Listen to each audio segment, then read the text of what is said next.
नमस्कार, मी अमरीन आणि आपण पाहत आहात एडीएन स्पंदन मनामनाचे। आता एक नजर आजच्या ठळक घडामोडींवर।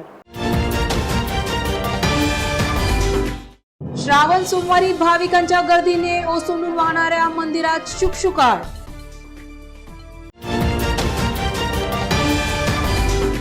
औरंगाबाद मनपाच्या वतीने कोविड-19 नियंत्रणात आणण्यासाठी नव्याने राबवण्यात येणारी योजना पहिल्याच दिवशी अपयशी।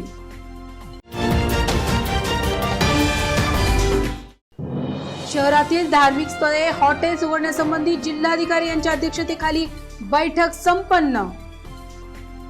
आता सविस्तर बातम्या। श्रावण सोमवार म्हणजे भाविकांच्या गर्दीने ओसंडून वाहणारे पिसादेवी रोडवरील पारदेश्वर मंदिर यंदा कोरोनामुळे सुने होते। नेपाळ येथील पशुपतीनाथ मंदिराच्या धर्तीवर बांधलेले पारा आणि गंधक यांच्यापासून बनवलेली शिवलिंग हे खूपच विशेष आहे। महाराष्ट्रातील कोरोनाचा संसर्ग रोखण्यासाठी राज्य शासनाने लॉकडाऊन लागू केला होता, परंतु आता लॉकडाऊन शिथिल झाला आहे। बाजारपेठ आणि इतर सर्व व्यवहार सुरू झाले आहे, परंतु आजपर्यंत राज्यातील धार्मिक स्थळे, मंदिर, मस्जिद, गिरजाघर, गुरुद्वारा खुली झाली नाही। त्यामुळे आजही लोक धार्मिक विधी घरीच करीत आहेत। श्रावण महिन्यात अनेक सण येतात। या महिन्यात लोक उपवास करतात आणि शंकराच्या पिंडीची पूजाही करतात। आज तिसरा श्रावण सोमवार याविषयी अनंतगिरी महाराज यांनी माहिती दिली। इस सावन मास में बहुत ज़्यादा महत्व है और इस महत्व के कारण अभी लॉकडाउन है इसलिए लोग नहीं आ रहे, लेकिन तीसरे सोमवार को सभी मंदिरों में, शिव मंदिरों में बहुत अधिक भीड़ होती है। और तीसरे सोमवार का मतलब ये है कि तुम्हारे अंदर जो गुण है, सत्व, रजब और तम, ये तीन गुणों को हमारे नियंत्रण में लेना ये सृष्टि का नियम है। जब ये त्रिगुण पर आधारित ये सृष्टि हमारे मन के नियंत्रण में रहेंगी, हमारे सोच के नियंत्रण में रहेंगी, हमारे शरीर की जो क्रिया है उनके नियंत्रण में रहेंगी, तो मुझे लगता है कि ऐसे इस तीसरे सोमवार को पूजन, भजन और यजन करने से हमारे ये तीनों ही तत्व हमारे शरीर में और हमारे संपूर्ण ब्रह्मांड में, संपूर्ण सृष्टि में, चराचर में भरपूर रहेंगे और हमारा इस सृष्टि में कल्याण होगा। औरंगाबाद महानगरपालिकेच्या वतीने कोविड-19 नियंत्रणात आणण्यासाठी राबविण्यात येत असलेल्या विविध उपाययोजना अंतर्गत आजपासून सुरू करण्यात आलेली सिरो सर्वेक्षण अँटीबॉडी टेस्ट ही पहिल्याच दिवशी अपयशी ठरली असल्याचे समोर आले आहे। औरंगाबाद शहरात दिवसेंदिवस कोरोनाचा प्रादुर्भाव वाढत आहे।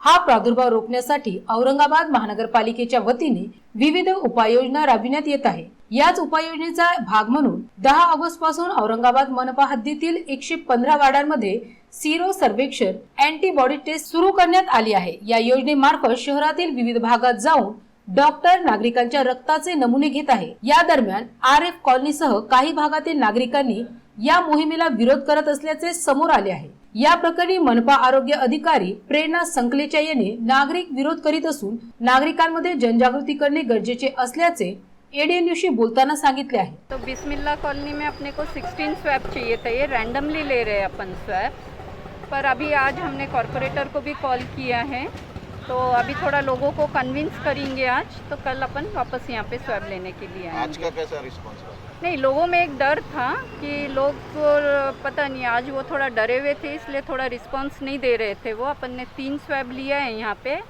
पर आगे लोग तैयार नहीं है देने को, तो उनको अपन अभी आज कन्विंस करेंगे पूरा कि किस बारे में है ये। दिस इज़ नॉट कोरोना का कैंप, ये एंटीबॉडी टेस्टिंग का कैंप है। ये आपकी रोग प्रतिकारक शक्ति जांचने के लिए, इम्यूनिटी कितनी डेवलप हुई उसके लिए है, तो अपन उनको आज कन्विंस करके फिर से कैंप लेंगे यहाँ। आज हम जो आए थे एक सीरो सर्वे टेस्टिंग के लिए। अभी लोगों में जो दहशत मची हुई कि लग रहा है कि एंटीजन जो कोरोना का सब चल रहा है, तो उसके कारण लोगों को लग रहा है कि भाई एंटीजन टेस्ट है, हमारा टेस्ट करना है कि हमको कोरोना है या नहीं है। और ऐसा कुछ भी नहीं है। हम जो टेस्ट कर रहे हैं वो एक एंटीबॉडी टेस्ट है कि आपके शरीर में एक रोग प्रतिकारक शक्ति निर्माण हो चुकी है या नहीं। ये कोई आपको कोरोना का टेस्टिंग नहीं है कि आप पॉजिटिव हो नेगेटिव, ये टेस्टिंग हम नहीं कर रहे हैं। वो टेस्ट करते हैं नाक से स्वैब लेकर, हम जो टेस्ट कर रही है खून का स्वैब लेके कर रहे हैं। तो उसके कारण आज हम जब गए तो हमको थोड़ी तकलीफ हुई, दिक्कतें हुई, क्योंकि लोगों को ये लगा कि हम उनका एंटीजन टेस्टिंग करने आए हैं कि हम कोरोना है या नहीं है, पर बेसिकली हम वो टेस्ट नहीं करने आए थे। ये जो है पूरा औरंगाबाद में जो 115 वार्ड्स है, ये पूरा औरंगाबाद में इसका टेस्टिंग चल रहा है। तो उसके से एक सिर्फ पीपल को अपील करते कि इसमें थोड़ा हमारे को मदद करें और सहकार्य सब। जिल्हाधिकारी यांच्या अध्यक्षतेखाली कोविड-19 या विषयावर दर सोमवारी बैठकीचे आयोजन करण्यात येते। या पार्श्वभूमीवर आज जिल्हाधिकारी कार्यालयात घेण्यात आलेल्या बैठकीत येणाऱ्या काळात बंदी असलेल्या धार्मिक स्थळे, हॉटेल्स यांच्यावरील बंदी उठवण्यासाठी चर्चा करण्यात आली। औरंगाबाद शहरात कोविड-19चा संसर्ग मोठ्या प्रमाणात नागरिकांमध्ये होऊ नये म्हणून धार्मिक स्थळे, हॉटेल्स, मॉल्स यावर बंदी घालण्यात आली आहे। आज जिल्हाधिकारी यांच्या अध्यक्षतेखाली घेण्यात आलेल्या बैठकीत या हॉटेल्स, मॉल, धार्मिक स्थळ यावर असलेली बंदी उठवण्याबाबतची मागणी औरंगाबाद शहराचे खासदार तथा आमदारांनी बैठकीत केली होती। यावर जिल्हाधिकारी उदय चौधरी यांनी सांगितले की या प्रकरणी प्रशासनाला पाठपुरावा करण्यात येत आहे। प्रशासन ज्या पद्धतीने यावर उपाययोजना निश्चित करेल त्या उपाययोजनाखाली धार्मिक स्थळे, हॉटेल्स, मॉल्स यांना उघडण्यासाठी परवानगी देण्यात येणार असल्याचे त्यांनी सांगितले। आज की मीटिंग में सभी लोक प्रतिनिधियों की एक मांग थी कि कई दिनों से जैसे होटल को परमिशन मिली है उसी तरीके से रेस्टोरेंट, क्योंकि रेस्टोरेंट में करीबन 50,000 लोग काम करते हैं। सब रेस्टोरेंट में कुक रहता है, स्टीवर्ड रहता है, वेटर रहता है, ऐसे सब पकड़े तो गांव में के सारे रेस्टोरेंट पकड़ के इन लोगों की आज सभी लोग ये बेकार है। तो इसके लिए जल्दी से जल्दी जैसा होटल जो लॉजिंग के होटल को 33% में परमिशन मिली है उसी तरह रेस्टोरेंट को मिलनी चाहिए, ऐसी एक मांग थी। दूसरा ऐसा विषय था कि कोचिंग क्लासेस है, टाइपिंग क्लासेस है, इन सभी को भी सोशल डिस्टेंसिंग मेंटेन करके, क्योंकि ये ऑनलाइन हो नहीं सकते हैं, इनको परमिशन मिलनी चाहिए। अभी तक होटल्स नहीं खुले हैं, जबकि हमारा ये कहना है कि होटल के अंदर सिर्फ ग्राहक जाएगा और खाएगा, ऐसा नहीं है।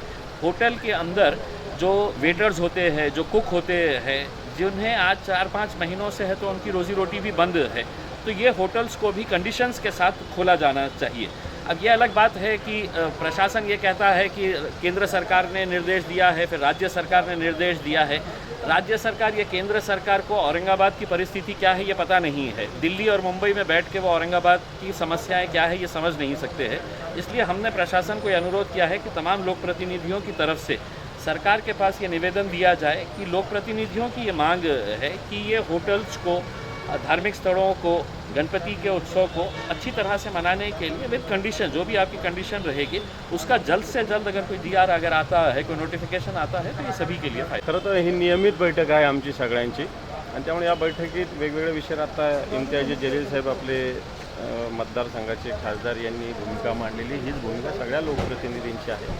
विशेषतः गणपती उत्सव जो येतोय त्याच्यासाठी गणपती मूर्ती खरेदी करण्यासाठी मोठी गर्दी होऊ शकते।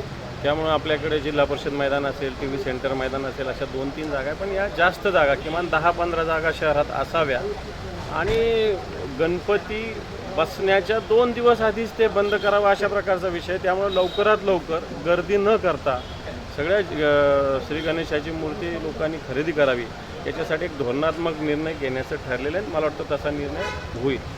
बातम्या अजूनही आहे, मात्र वेळ होत आहे एका छोट्याशा ब्रेकची।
ब्रेकनंतर पुन्हा एकदा आपले स्वागत।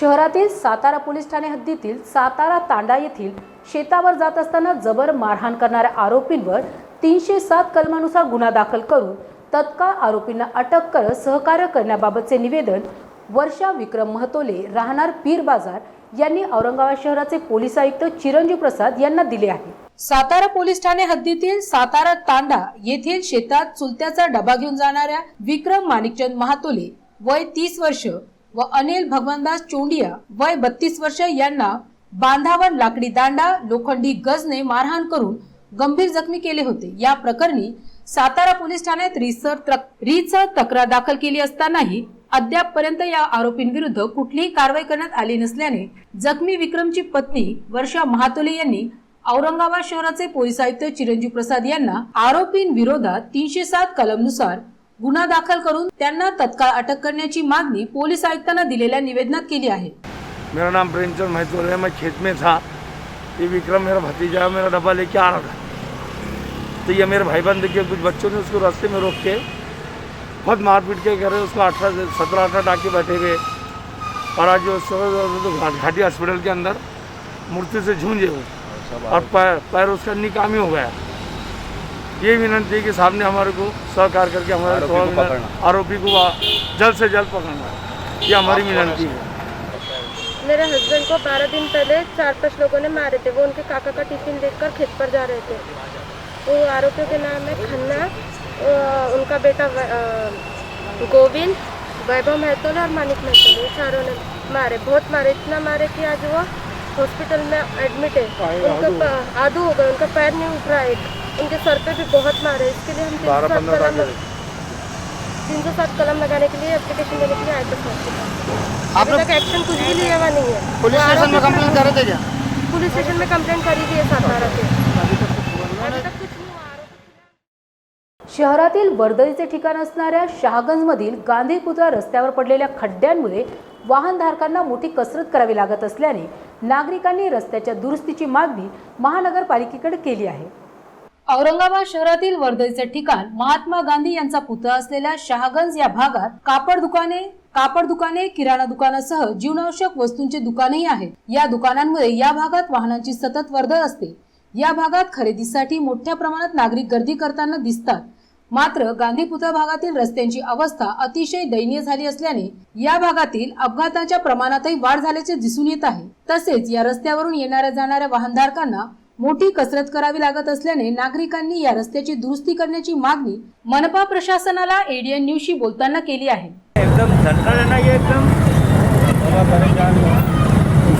गाड़ियों को नुकसान हो रहा, आने जाने वालों को तकलीफ हो रही, ट्रैफिक जाम हो रही और परेशानी हो रही, पानी जमा हो जा रहा था। जमाते इस्लामी हिंद महाराष्ट्राच्या वतीने माझा राशन माझा अधिकार ही मोहीम राबविण्यात येत आहे। या पार्श्वभूमीवर औरंगाबाद शहरातील सर्व प्रशासकीय स्तरावर जाऊन राशन वाटप करण्यासंदर्भात जनजागृती करण्याचे काम जमाते इस्लामी हिंदच्या वतीने करण्यात येत आहे। जमात इस्लामी हिंद महाराष्ट्र की तरफ से माझा राशन माझा अधिकार ये मुहिम पूरे स्टेट में मनाई जा रही है और हर जगह पर हम प्रशासकीय अधिकारी जो हैं, कलेक्टर साहब हैं, तहसीलदार हैं, तलाटी हैं, डीएसओ हैं, सबसे मुलाकात कर रहे हैं और उनको मुलाकात करके हर एक शख्स अपनी जो जिम्मेदारी है उसको अदा करे। और ख़ास करके कोविड-19 की जो सिचुएशन डेवलप हुई और उसमें गरीबों को जो कुछ मुश्किल पेश आ रही है ज़िंदगी गुजारने के लिए, तो स्मूथ वर्किंग हो पीडीएस सिस्टम का, हमारी राशनिंग सिस्टम अच्छे से काम करे। तो इसके लिए हम ऑफिसर से ये कह रहे हैं कि साहब हम आपको सहकार्य भी देंगे और अगर कुछ ऐसे कंप्लेंट्स वगैरह आते हैं भ्रष्टाचार के इसके, तो इसको भी आपको एड्रेस करना पड़ेगा। तो उसी सिलसिले में हम आज यहाँ पर मुलाकात के लिए आए हैं और ये पूरे महाराष्ट्र के अंदर ये मुहिम जारी है। इसका जो दूसरा पॉइंट ऑफ वो है वो कि हम जो दुकानदार हैं उनसे भी मुलाकात कर रहे हैं और जो मुख्तलिफ कंप्लेंट्स है वो कंप्लेंट्स भी वहाँ पर लिख रहे हैं और बाज़ाब्ता ये कंप्लेंट्स सब पूरे एक जगह करके उसको स्टेट लेवल तक के उसको हम लॉन्च करेंगे, परसुएशन करेंगे। तीसरा जो इसका भाग है वो जन जागृति का भाग है। असल में हमारा प्रॉब्लम ये है कि हमको खुद राशन के ताल्लुक से, हमारा जो फूड राइट जो है हम उसके ताल्लुक से हम खुद अवेयर नहीं है। तो एक बड़े पैमाने पे एक अवेयरनेस कैंपेन और ड्राइव भी चलाई जाएगी, कॉर्नर मीटिंग्स वगैरह लेकर लोगों तक के पॉम्पलेट्स वगैरह पहुँचा के लोगों तक जन जागृति पहुँचाई जाएगी। तो ये माझा राशन माझा अधिकार ये 5 अगस्त से लेकर के 13 अगस्त तक के ये मुहिम हम चला रहे हैं। गुज़िश्ता 6 साल पहले हमने राशन कार्ड के लिए एक मुहिम चलाई थी। हमने यहाँ पर उपोषण, धरने, लोकशाही मार्ग से आंदोलन करके हमें यहाँ तो 500 फॉर्म दिए गए थे। 500 फॉर्म हमने भरने के बाद में हमारे को 350 कार्ड यहाँ से इशू करा गया और जिस वार्ड के लिए गया, वार्ड नंबर 55 भवानी नगर, जहाँ पे दादा कॉलोनी, दत्तनगर, ऐसे बहुत ही झोपड़पट्टी जैसे एरिया है, वहाँ पर रहने वाले बहुत ही गरीब लोग हैं, वो कार्ड देने के बाद वो कार्ड को राशन अभी तक चालू नहीं किया गया। हमारी वाजिद साहब के साथ में मिलकर ये हमारी डिमांड है कि वो कार्ड जल्द से जल्द चालू किए जाए और उसको ख़ास तौर से BPL में लिया जाए। इसलिए आज हम यहाँ पर DO साहब से मिलने के लिए आए। शेवटी पुन्हा एकदा आजच्या ठळक बातम्या। श्रावण सोमवारी भाविकांच्या गर्दीने ओसंडून वाहणाऱ्या मंदिरात शुकशुकाट।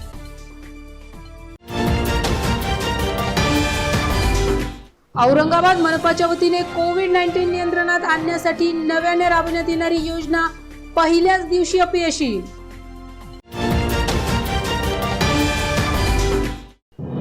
शहरातील धार्मिक स्थळे, हॉटेल्स उघडण्यासंबंधी जिल्हाधिकारी यांच्या अध्यक्षतेखाली बैठक संपन्न। आणि याबरोबरच आजचं हे बातमीपत्र इथे संपलं। पुन्हा भेटूया पुढील बातमीपत्रात। तोपर्यंत पाहत रहा ADN स्पंदन मनामनाचे।